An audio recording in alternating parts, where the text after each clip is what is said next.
Salam, hər vaxtınız xeyir olsun. Paraqraf tamamlama testləri ilə izahlarımız davam eləyir. İlk olaraq paraqrafımızı tərcümə edirik. Many people try to improve their lives by making sudden and dramatic changes. Deyir bir çox insanlar həyatlarını inkişaf etdirmək üçün ani və dramatik dəyişikliklər edərək həyatlarını inkişaf etdirməyə çalışırlar. However, psychologists argue that such changes rarely lead to lasting progress. Ancaq psixologistlər, yəni psixoloqlar iddia edir ki, və yaxud da bildirir ki, belə dəyişikliklər nadirən uzun müddətli uğura apara bilir. So most individuals return to their old habits within weeks. Əksər insanlar öz köhnə vərdişlərinə həftələr ərzində qayıda bilirlər. Sonra boşluqdan sonra cümləmiz belə davam edir ki, for this reason, experts recommend focusing on small, consistent steps instead of extreme transformations. Bu səbəbdən ekspertlər, mütəxəssislər məsləhət eləyir kiçik, davamlı addımlara, ekstrem dəyişikliklər əvəzinə kiçik, davamlı addımlar bizə məsləhət edirlər. Baxdıq ki, mətnimiz ani dəyişikliklərin heç bir faydası olmadığını, yəni yenə də əvvəlki dir vərdişimizə qaydırıq.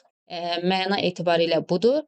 İndi gəlin cümlələrimizi tərcümə edək. Ümumiyyətlə, paraqraf tamamlama testlərində arada boşluq buraxıblarsa, boşluğun əvvəlki və sonuncu cümlələri arasındakı məna bağlılığını bura yerləşdirdiyimiz cümlə ilə sonraki və əvvəlki cümlələr arasında mütləq məna əlaqəsi olur. Və sizdən əgər baxırıq ki, variantlarda hər cümlə indiki zamanda və ya indiki zamanla uzlaşırsa, bizdə baxırıq ki, zaman uzlaşması pozulmur. Mütləq paraqraf tamamlamada variantlarda zaman uzlaşması da qorunmalıdır. Yəni bu cümlə indiki zamandadırsa, biz keçmiş zamandan olan variantı götürə bilmərik. Yox, gördük ki, heç bir variantda zaman uzlaşmasına dair pozuntu yoxdursa, ikinci varianta keçirik, məna əlaqəsinə baxırıq, yəni variant çıxarda bilmiriksə, artıq məna əlaqələrinə baxmalıyıq. Və biz burada başlayaq, variantlarımıza baxaq, görək hansı doğrudur. This shows that success always depends on strong motivation. Ki, bu göstərir ki, uğur güclü motivasiyadan asılıdır. Amma biz görürük ki, mətndə bizdə motivasiyanı, uğurun motivasiyadan asılı olduğuna dair mətndə heç bir fikir yoxdur. Yəni, bu məntiqi ardıcıllığı davam etdirmir. Bir variantında deyir ki, one major reason is that the human brain resists rapid shifts to in routine. Deyir ki, əsas səbəb odur ki, insan beyni ani dəyişikliklərə müqavimət göstərir. Və biz baxırıq ki, əvvəlki cümləyə baxın.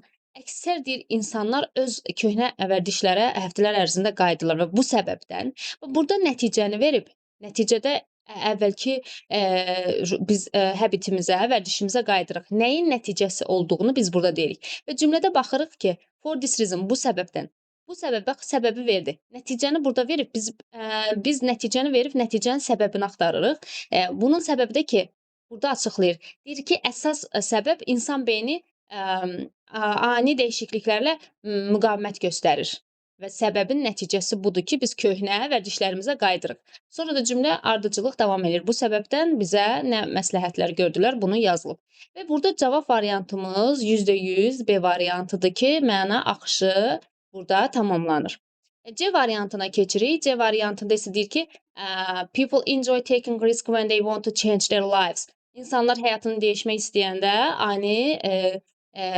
ani risklərdən zövq alırlar. Ancaq burada bizə risklərdən danışmadı. Heç bir məntiqi ardıcıllıq yoxdur. D variantındakı sudden change is easier than making small improvements. Bir ani qərarlar kiçik improvementdan, yəni inkişafdan daha asandır. Əslində bizdə də bu çox ziddi mənasına biz burada ani dəyişikliklərin heç bir faydasının olmadığını gördük. Yəni bu da məna əlaqəsi ilə heç bir bağlılıq yoxdur. Ta da ziddi mətnə bu düşüncə. Burada bir variantı isə bizim doğru variantımızdır.